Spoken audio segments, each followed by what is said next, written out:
In March 1956, when deputies finally forced open the cellar door at the Haverman farm outside Hazard, Kentucky, they found 6 young women between the ages of 18 and 22.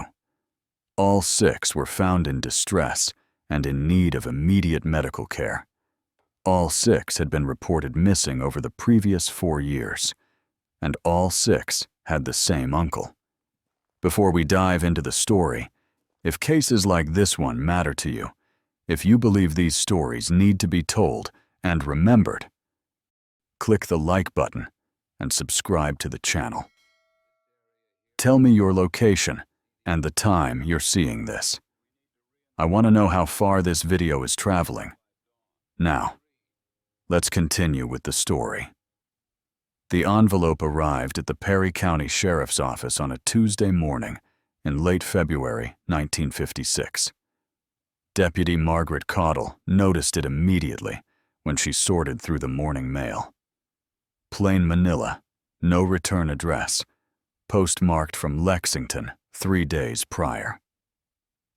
Inside, a single sheet of typing paper, the words struck cleanly by someone who'd taken care with their spacing and margins. Sheriff Raymond Kelsch read it twice before calling Caudle into his office. The letter was brief, almost clinical in its precision. It provided an address on rural Route 4, approximately 8 miles northeast of Hazard.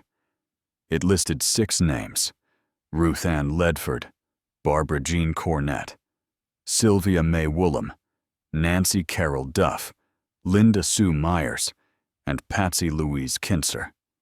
Ages ranging from 18 to 22. According to the writer, all 6 were living in a basement at the specified location. All 6 were pregnant. All were being held by a man named Dale Haverman. Kelsch knew the Haverman property. Most people in Perry County did, at least by reputation. The farm had belonged to Daniel and Opal Haverman until their deaths in a house fire in 1948. Their son Dale had inherited the place, lived there alone as far as anyone knew. He kept to himself, tended a small tobacco crop, showed up at church on Christmas and Easter. Nothing remarkable, nothing that drew attention. The letter concluded with a single sentence that made Caudle's hands go cold when she read it over Kelsch's shoulder.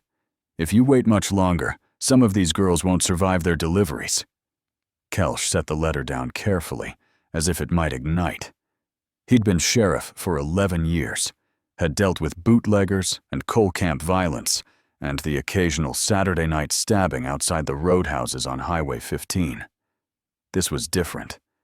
This was the kind of claim that ended careers if handled wrong, the kind that made a man wonder about every decision that would follow. "Pull any missing persons reports for those names," he told Caudle. "Go back 5 years if you need to, and check with Breathitt and Knott counties too."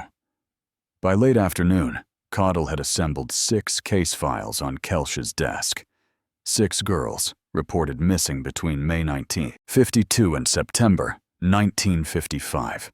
6 families who'd come to the sheriff's office with photographs and descriptions, and the kind of desperate hope that hardens into something else when months pass without answers.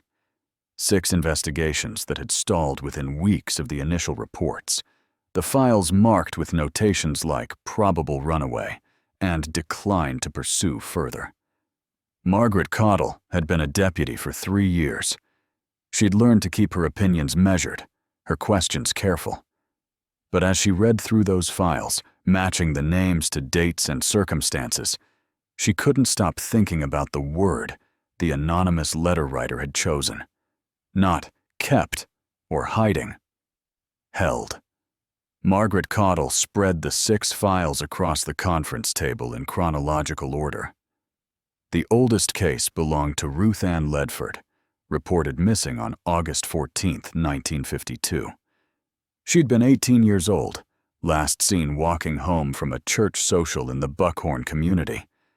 Her mother told deputies Ruth Ann had seemed troubled that evening, had left early without explanation. The notation at the bottom of the initial report read, "Girl known to be moody, Mother reports previous incidents of staying out past curfew, likely staying with friends. There'd been one follow-up visit to the Ledford home 2 weeks later. No additional investigation after that. The file had been marked inactive by October. Barbara Jean Cornett disappeared next, in January 1953. 19 years old, from a family that lived in a hollow near Sassafras. She'd told her father she was visiting her grandmother in Hazard. The grandmother never saw her.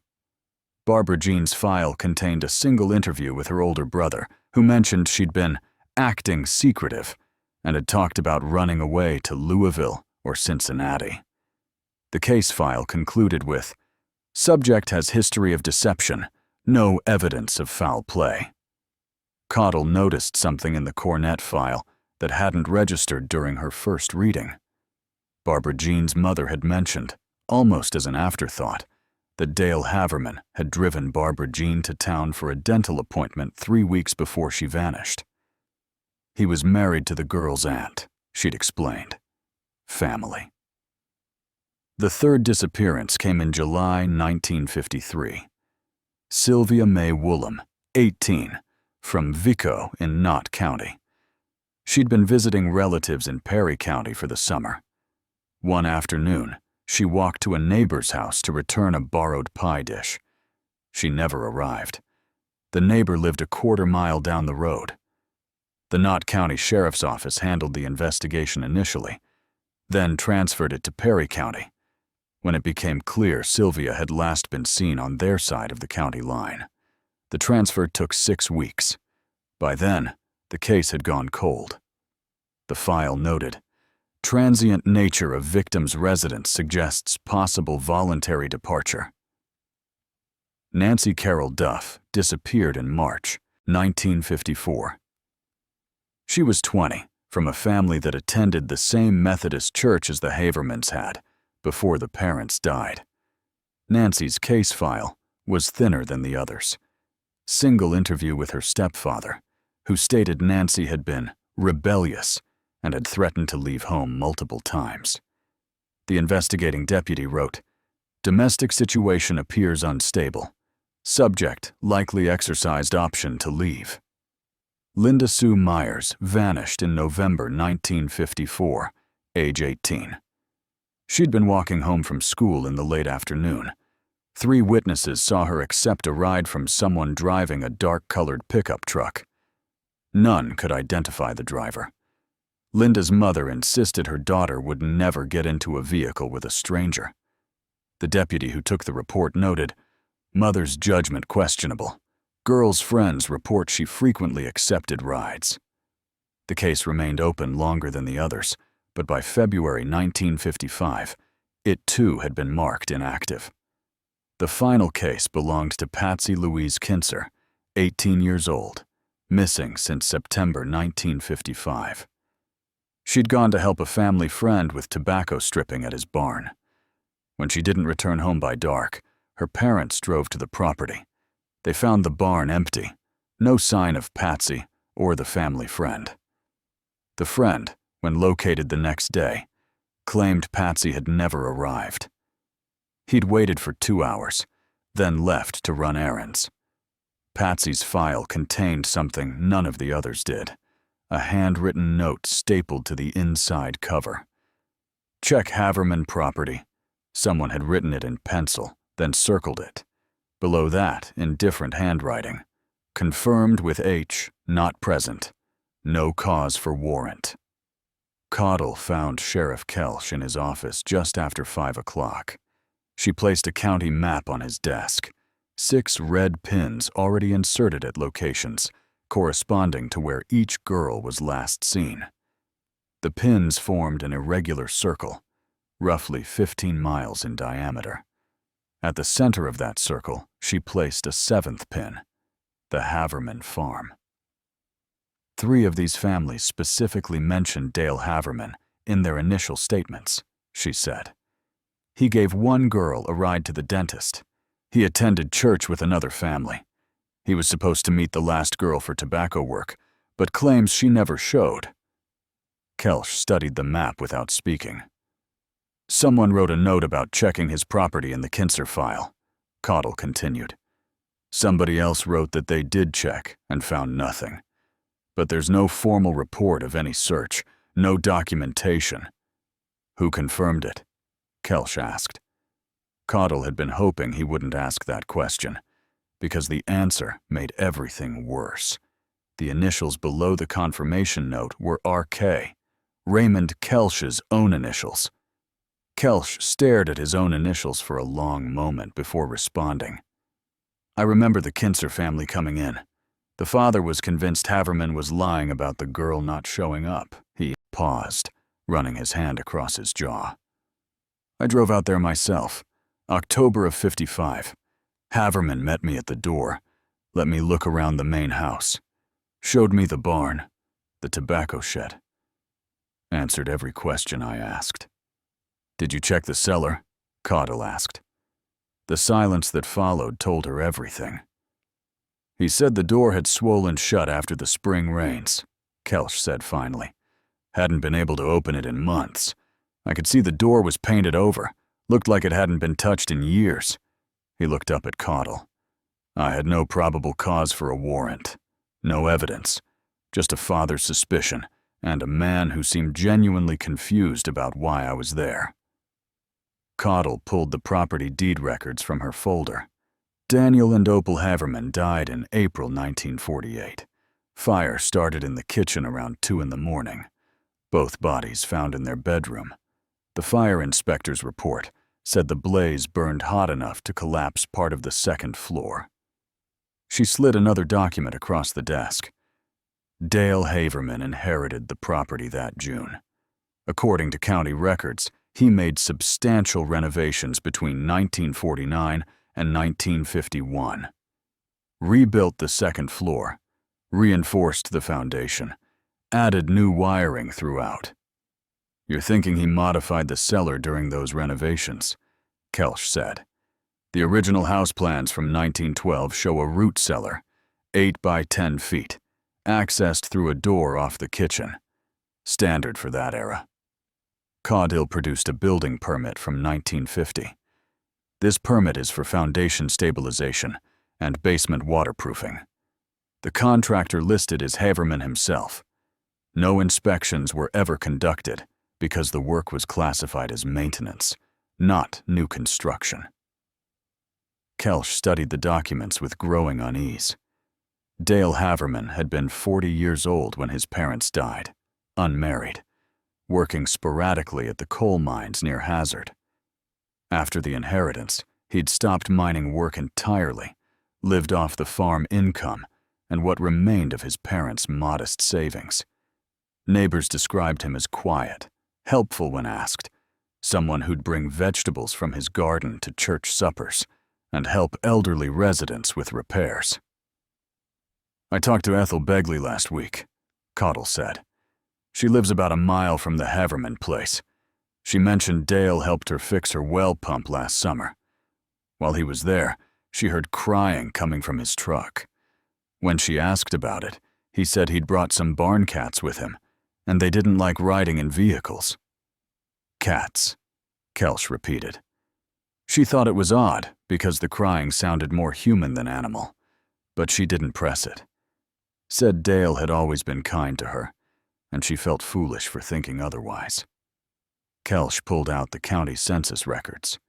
In 1950, Dale Haverman had listed his household as single occupant, no dependents. Same in the 1955 agricultural census.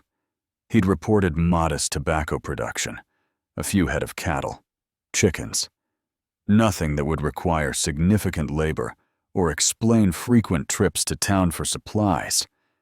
Yet bank records, which Caudle had obtained that afternoon through careful inquiry, showed Haverman made weekly deposits from farm sales and monthly withdrawals that seemed inconsistent with a solitary lifestyle.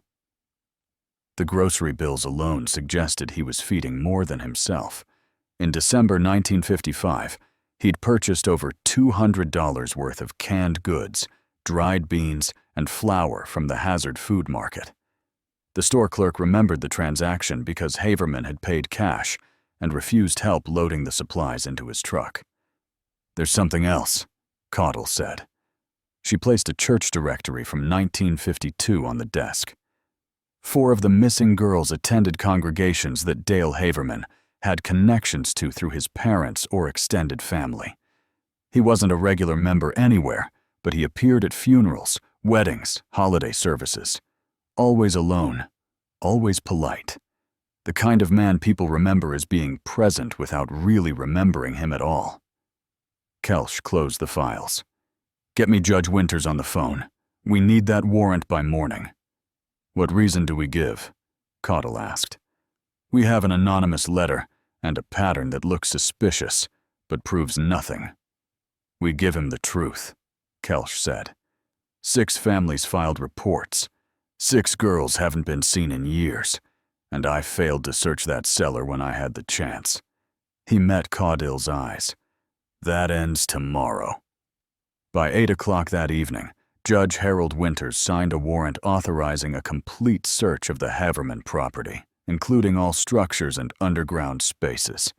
The warrant would be executed at first light. The convoy left the Perry County Sheriff's Office at 6:15 on the morning of March 12, 1956. 4 vehicles, Kelsch and Deputy Thomas Brewer in the lead car, Caudle and Deputy Frank Hoskins following, then 2 additional deputies bringing up the rear. They'd notified the Kentucky State Police, who sent a sergeant and a trooper. Dr. Samuel Garrett from Hazard Hospital followed in his own vehicle at Kelsch's request. Nobody said it aloud, but they all understood why a physician was necessary. The Haverman farm sat at the end of a gravel road that turned to mud during heavy rains. March had been wet that year, and the vehicles struggled through ruts deep enough to scrape the undercarriage. The main house came into view just after 7 o'clock, a white 2-story structure with fresh paint and a front porch that wrapped around the south side. Smoke rose from the chimney. Someone was home. Dale Haverman opened the door before Kelsch could knock. He wore clean work clothes and held a coffee cup in one hand. His expression registered confusion rather than alarm when he saw the number of law enforcement officers on his property. "Sheriff Kelsch," he said evenly. "Didn't expect company this morning." Kelsch handed him the warrant. Haverman read it slowly, his face revealing nothing.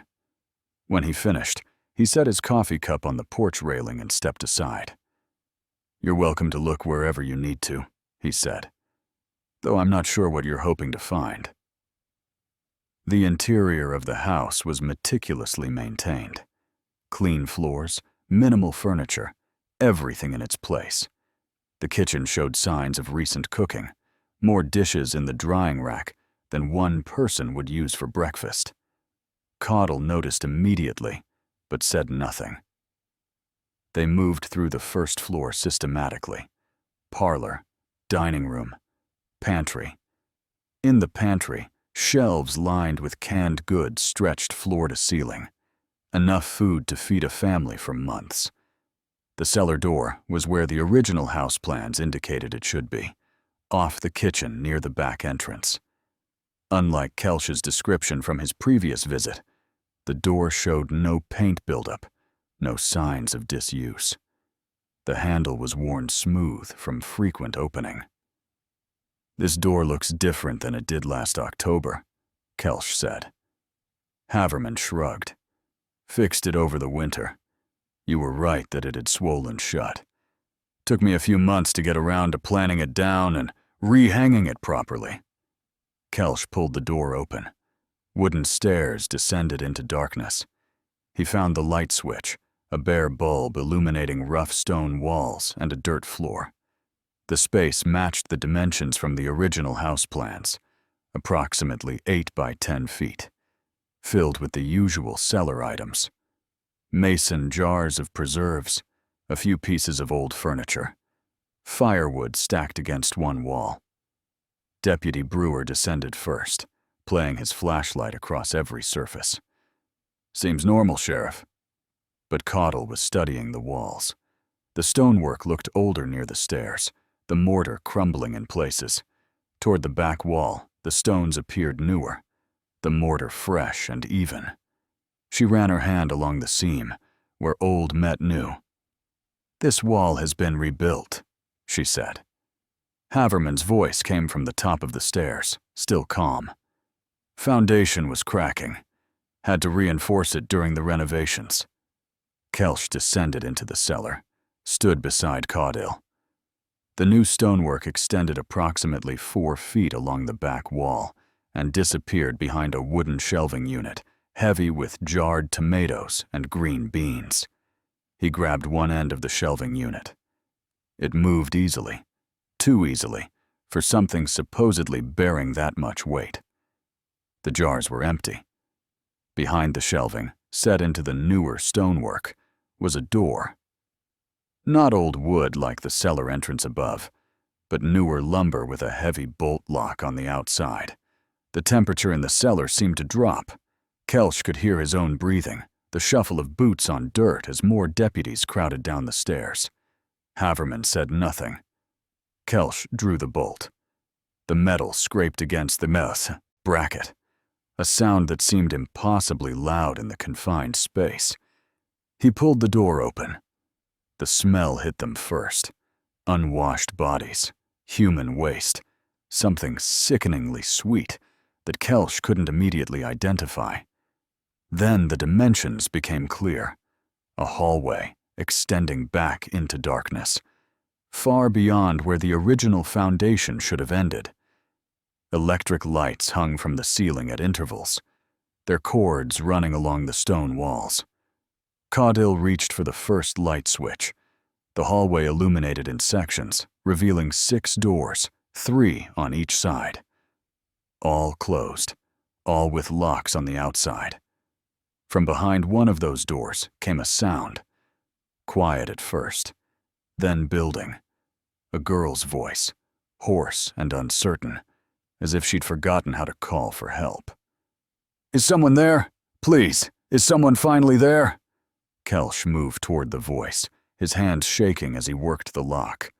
The door opened to reveal a small room, perhaps 6 feet by 8, with a single cot, a bucket, and a girl sitting on the floor against the far wall. She raised one arm to shield her eyes from the light flooding in from the hallway. Her other hand rested protectively across a swollen belly. "Ruth Ann Ledford?" Kelsch's voice came out hoarse. The girl nodded slowly, as if uncertain whether speaking would make the moment disappear. She looked far older than her actual age, her face gaunt, her hair hanging in matted tangles past her shoulders. She wore a cotton dress that had been mended multiple times and was now stretched tight across her pregnant stomach. "How long?" she whispered. "How long has it been?"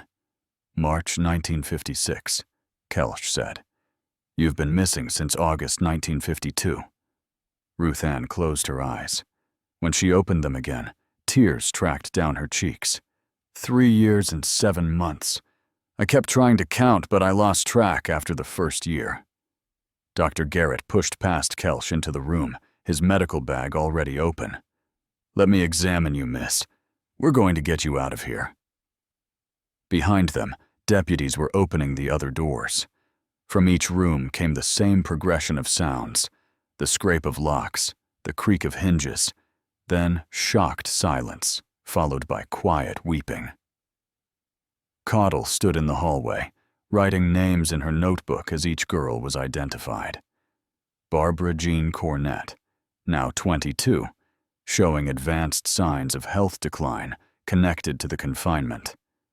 Sylvia May Woolham, 20, in visibly fragile condition. Nancy Carol Duff, 19, her belly barely showing. Linda Sue Myers, 18, visibly weakened and in urgent need of medical care.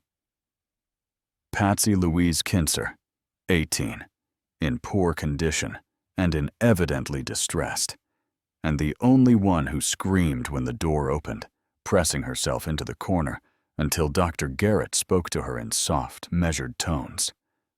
The rooms were identical.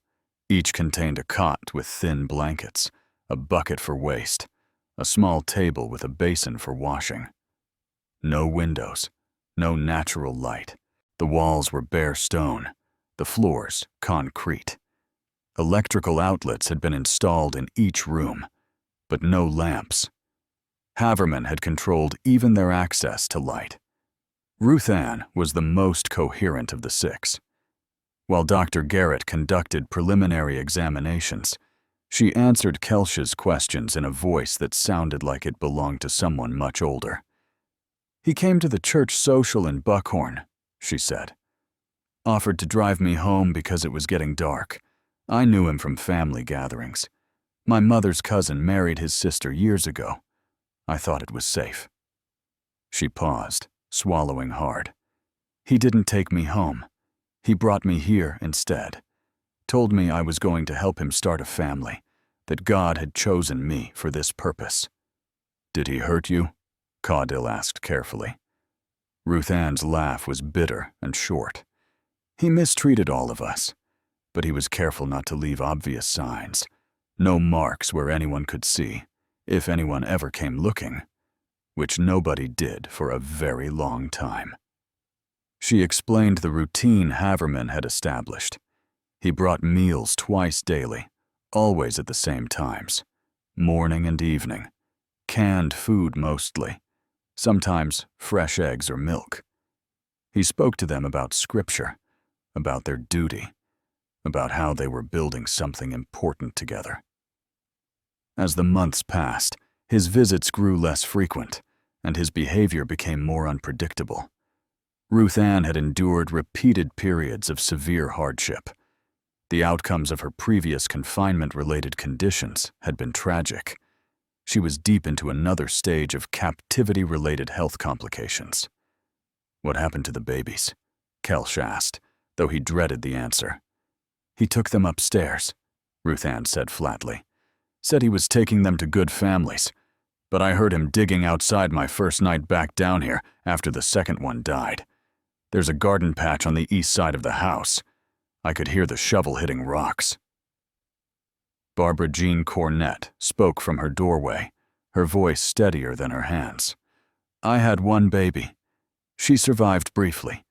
He named her Mary and said she was an angel returning to heaven. Then he brought me straight back down here, and it started all over again."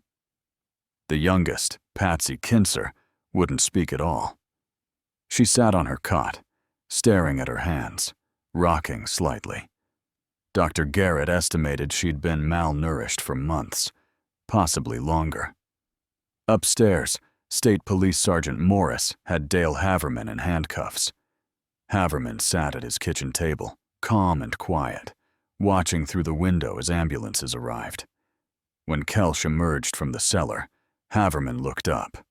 "They were safe here," he said. "Nobody was looking for them anyway. I gave them purpose." Kelsch didn't trust himself to respond. Instead, he walked outside where the morning sun felt obscene against the horror they'd uncovered. 6 girls, 4 years, and a family tree that had given Haverman access to each one. The investigation into Dale Haverman's family. Connections began that same afternoon, while the girls were being transported to Hazard Hospital. Deputy Caudill spent hours in the county clerk's office, tracing marriages, births, and deaths through decades of records. What emerged was a web of relationships that explained how Haverman had positioned himself within reach of each victim. Ruth Ann Ledford's connection ran through Haverman's deceased sister, Martha, who had married Ruth Ann's mother's first cousin in 1938. The marriage ended in divorce by 1945, but Haverman had maintained contact with that branch of the family, appearing at reunions and holiday gatherings. He'd watched Ruth Ann grow up from a distance, always present, but never intrusive. The last family gathering he'd attended before taking her was a 4th of July picnic in 1952. Ruth Ann had been there with her parents, Barbara Jean Cornette's link was more direct.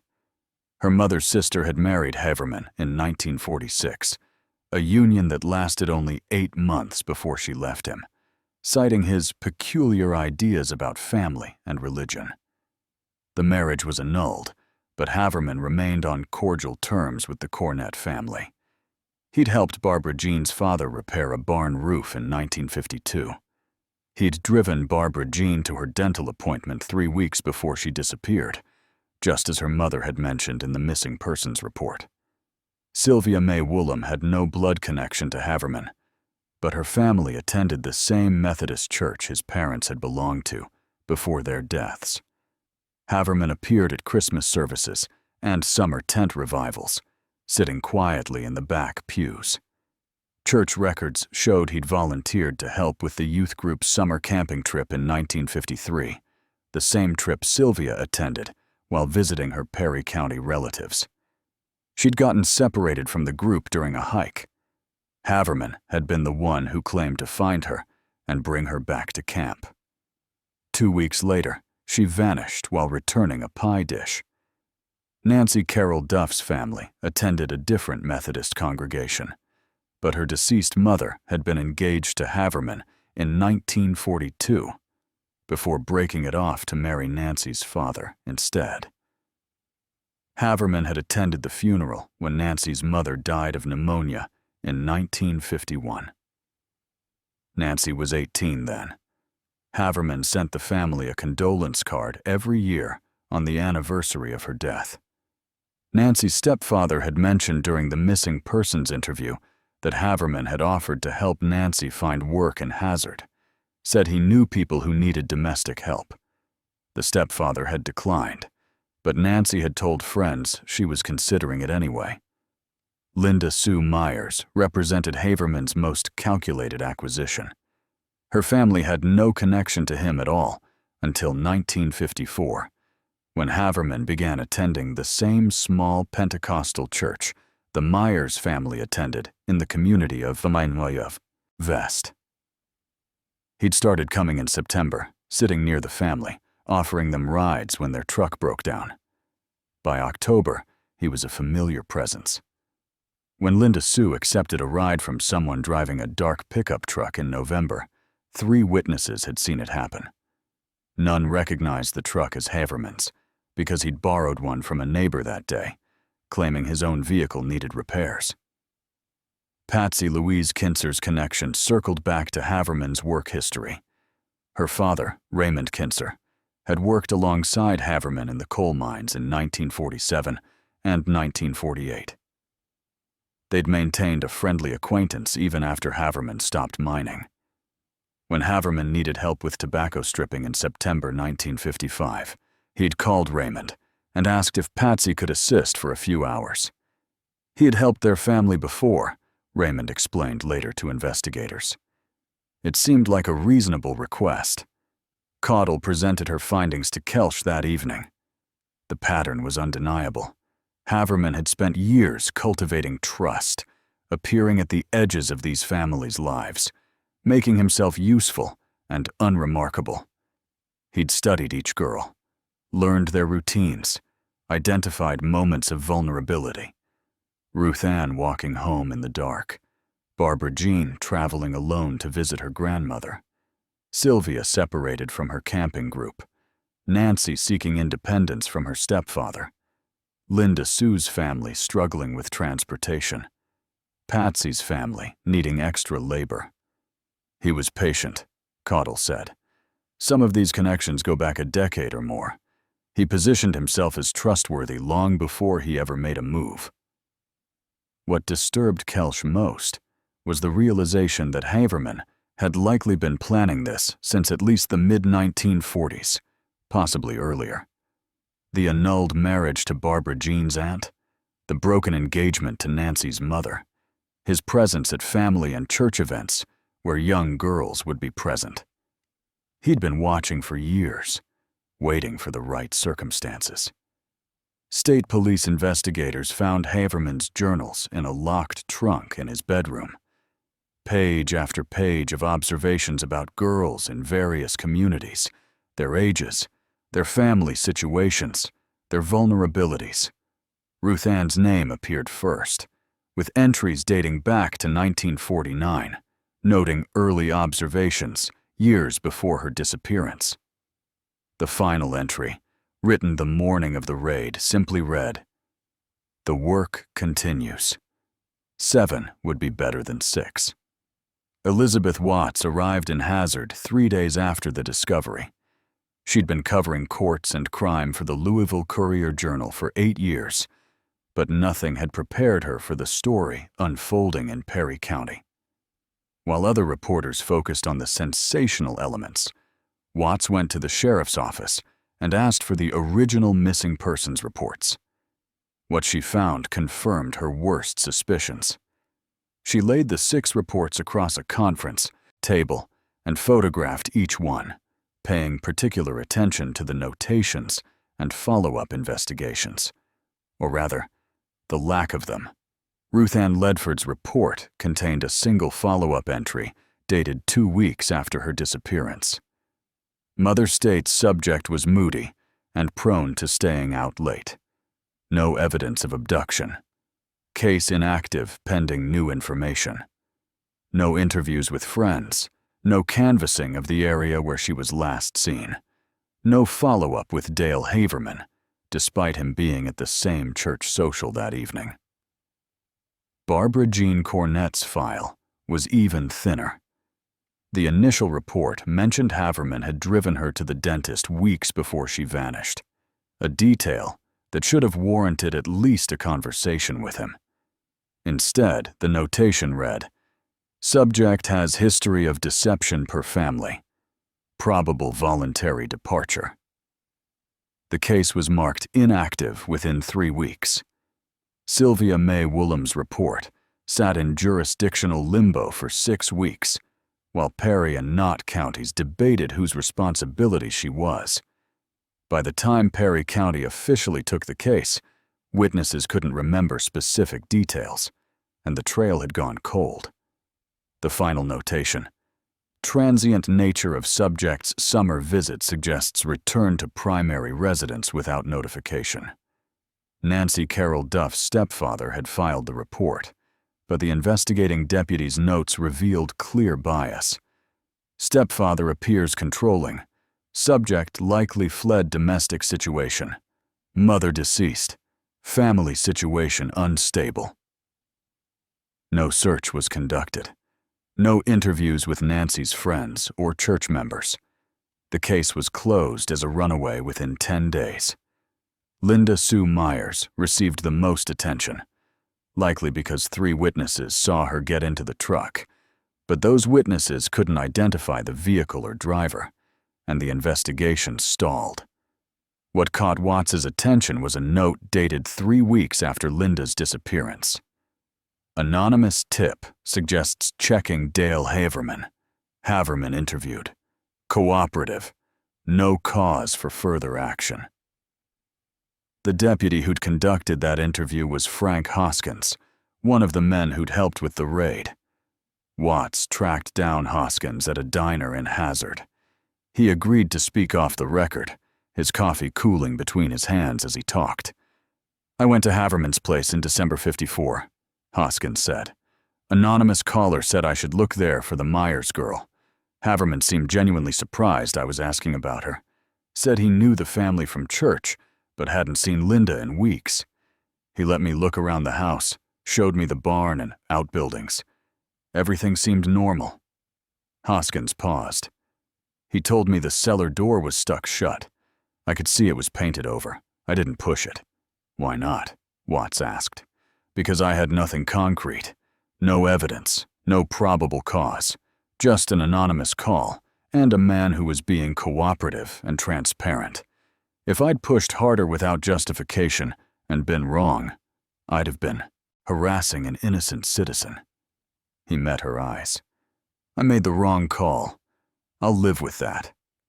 The Patsy Kinser file contained the most damning evidence of systemic failure. Someone had written, "Check Haverman property," in pencil, suggesting genuine suspicion.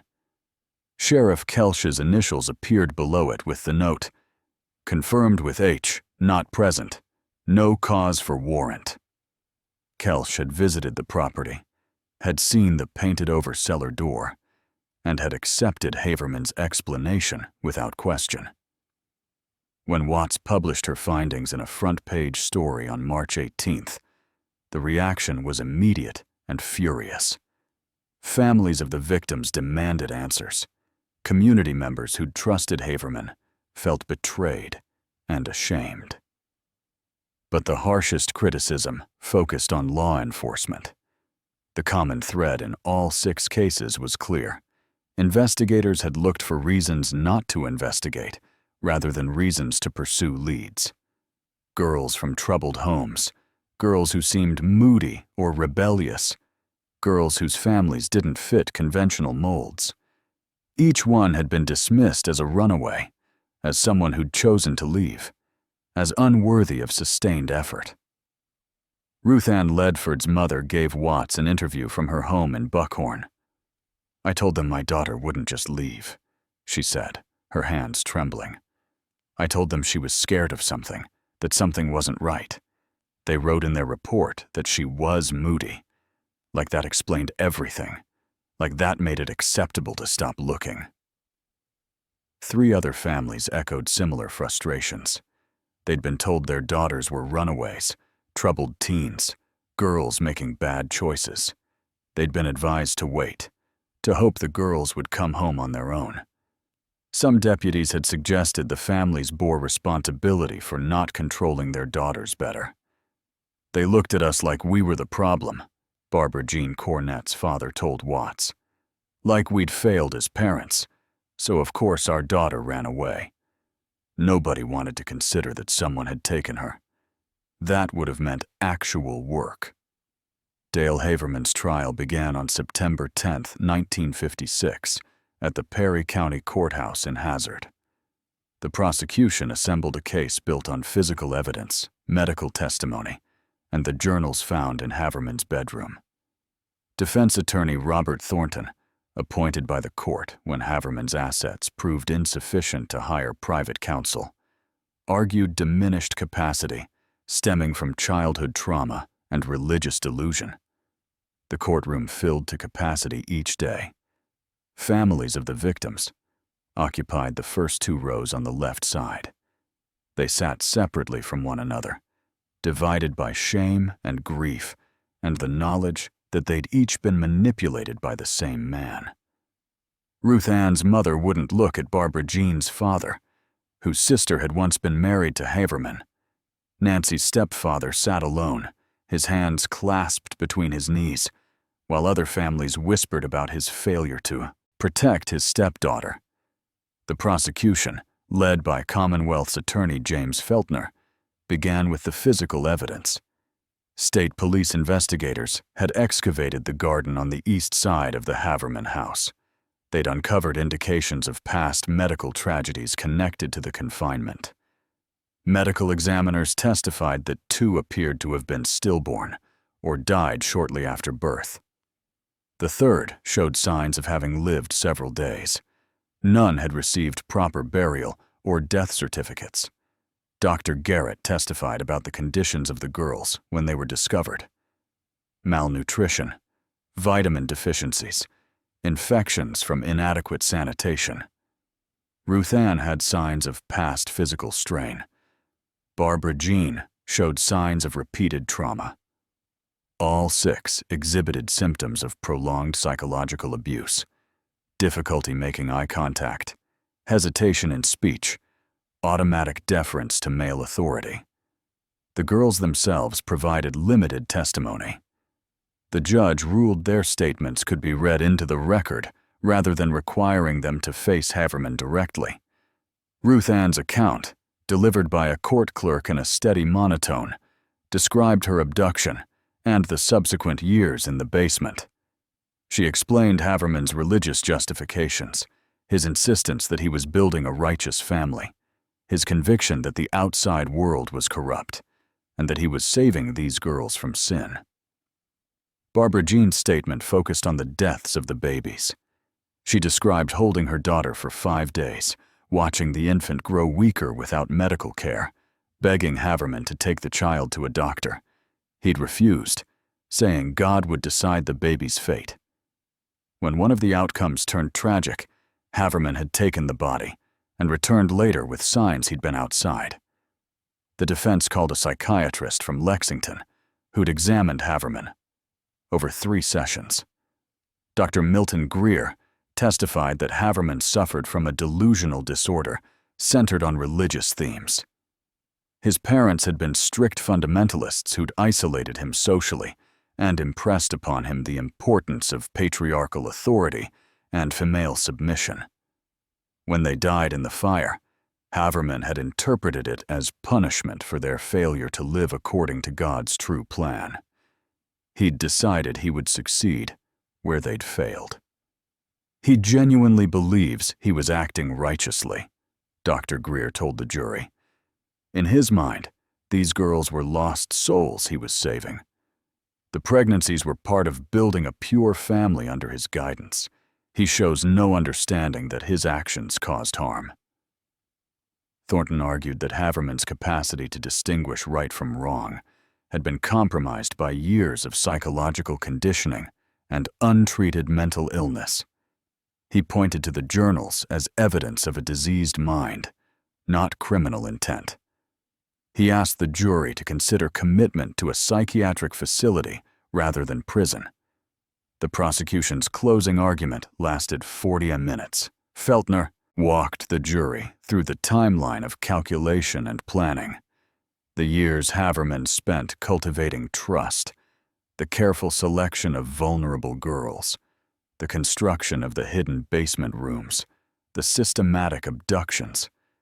He held up photographs of the 3 graves, of the locked doors, of the rooms where girls had been held for years.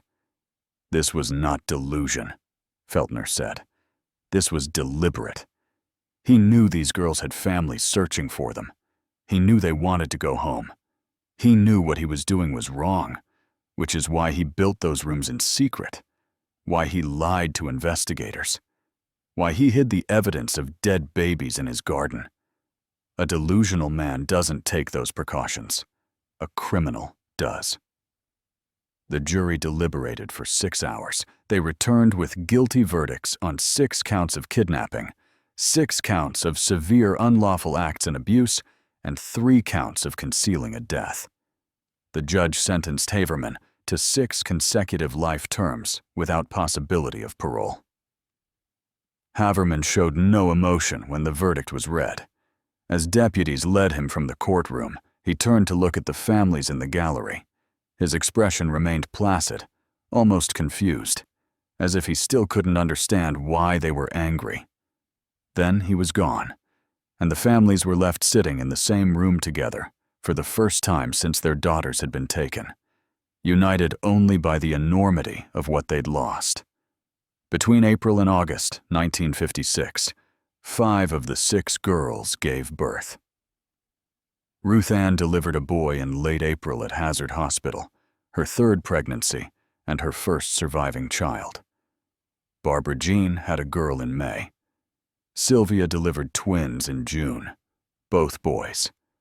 Nancy gave birth to a girl in July. Linda Sue's son arrived in August, 3 weeks early but healthy. Only Patsy Kinser miscarried in early May, the trauma and poor health having taken their toll. The Commonwealth of Kentucky moved immediately to terminate Haverman's parental rights. The termination was granted by mid-June, and social services began arranging closed adoptions for all 5 infants. The state wanted new birth certificates with no mention of the circumstances, fresh starts for children who carried the weight of their father's crimes. Ruth Ann refused to surrender her son for 2 weeks. She'd already lost 2 babies, had spent 4 years imagining motherhood. Hospital staff found her each morning beside the infant's bassinet, singing quietly. When the social worker finally convinced her she had no means to support a child, Ruth Ann signed the papers without reading them. She never held him again. Barbara Jean's family wanted to raise the child, but social services denied the request, arguing it would prevent healing. Barbara Jean was 22 when she signed the adoption papers. Her mother attended and wept silently throughout. Sylvia's twins were separated and placed with different families. The adoption agency believed it would be easier to place them individually. Sylvia was 20 and recovering from difficult medical complications. The papers were signed by her parents on her behalf. Nancy, who'd been the quietest of the six, asked to see her daughter before the adoption was finalized. She held the baby for 3 hours, memorizing features. Then she handed the child to the social worker and asked that the adoptive family be told one thing. The baby's mother loved her enough to let her go. Linda Sue's case generated the most controversy. At 18, she was old enough to make certain decisions, but social services petitioned for guardianship based on her circumstances. Linda Sue fought by refusing to name the baby. The birth certificate listed male infant Myers, and the child went into foster care for 3 months before placement. Linda Sue left the hospital the day after delivery and never inquired about her son again. The girls themselves scattered in the following months. Ruth Ann returned home, but left for Lexington after 6 months, unable to bear the community's whispers. Barbara Jean stayed in Perry County, enrolled in a secretarial program, and found work at a law office. She never discussed the basement. Sylvia returned to Knott County, finished high school through correspondence, and moved to Cincinnati in 1958. She told people there she was from Ohio, inventing a conventional childhood. Nancy moved to Louisville with church charity assistance. She worked as a waitress, attended night classes, and changed her name legally in 1959.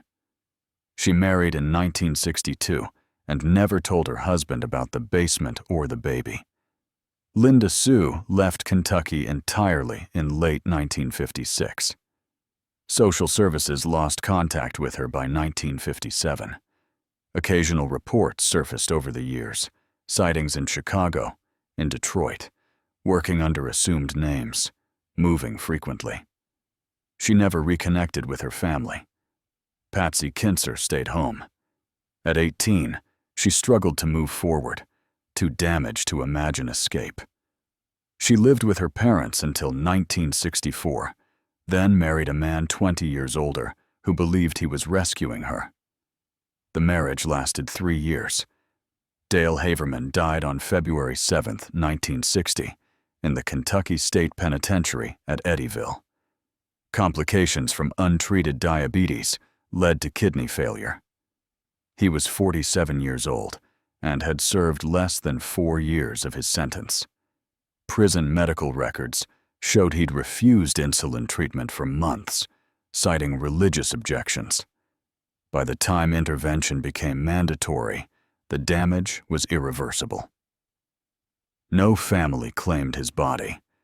He was buried in the prison cemetery under a marker that listed only his name and dates. None of the victims' families attended. Most didn't learn of his death until weeks later, when a reporter from the Courier-Journal called seeking their reactions. Ruth Ann Ledford, reached by phone in Lexington, said only, "I hope he made his peace." Then she hung up. The anonymous letter that had triggered the investigation was never explained. Sheriff Kelsch received dozens of inquiries from journalists and law enforcement officials asking about the writer's identity. He had no answers. The letter had been postmarked from Lexington, typed on common paper with no distinguishing characteristics. Handwriting experts examined it, but found nothing useful. The writer knew specific details: names, approximate ages, the hidden nature of the basement rooms. Someone had known what was happening at the Haverman farm and had finally chosen to act. Theories emerged over the years. Some believed it was a relative who'd grown suspicious. Others suggested a delivery driver or postal worker who'd noticed irregularities. A few thought it might have been someone from Haverman's church who'd heard something troubling in his conversations. The truth remained hidden, locked away with whoever had finally decided that silence was worse than exposure. The Perry County Sheriff's Office conducted an internal review following Elizabeth Watts's newspaper investigation. The review identified multiple failures in the handling of the missing persons cases, but stopped short of recommending disciplinary action. Sheriff Kelsch retired in 1958. Deputy Hoskins transferred to the state police. Margaret Caudle remained with the department and became the first female sheriff in Perry County history when she was elected in 1966. In 2003, a journalist named Sarah Brennan tracked down Ruth Ann Ledford in Columbus, Ohio. She was living under her married name, working as a hospital administrator. She'd never changed her first name, never tried to hide completely. When Brennan asked why, Ruth Ann's answer was simple. Changing my name would mean he'd taken that from me too. The interview focused not on the captivity, but on the 47 years that followed. Ruth Ann had earned her GED in 1959, attended nursing school, married in 1968. She'd raised 3 children with her husband, who knew her history and loved her anyway. She'd built a life defined not by what had been done to her, but by what she'd chosen to do afterward. People want to know about the basement, Ruth Ann told Brennan. They want details about the horror. But that was 4 years of a life that's lasted 70 years. I won't pretend it didn't happen, but I also won't let it be the only thing that defines me. She declined to discuss the son she'd given up for adoption, saying only that she hoped he'd found a good family and a peaceful life. She'd never searched for him, believing that reopening that door would cause more pain than healing. When Brennan asked if she'd ever learned who sent the anonymous letter that led to her rescue, Ruth Ann smiled slightly. "No," she said, "but whoever it was, they gave us back our lives. That's enough." The story of the missing Kentucky girls faded from public attention as years passed, becoming a cautionary tale about systemic failures and the victims nobody looked for. But for those who lived through it, the questions never fully disappeared. They lingered in quiet moments, in the faces of strangers who might be the children given up for adoption, in the knowledge that some truths remain buried even after the graves are opened. If this story matters to you, if you believe these cases deserve to be remembered and learned from, click the like button and subscribe to the channel. Share this video so others can understand what happens when society decides certain victims aren't worth finding. These girls deserved better. The next ones do too.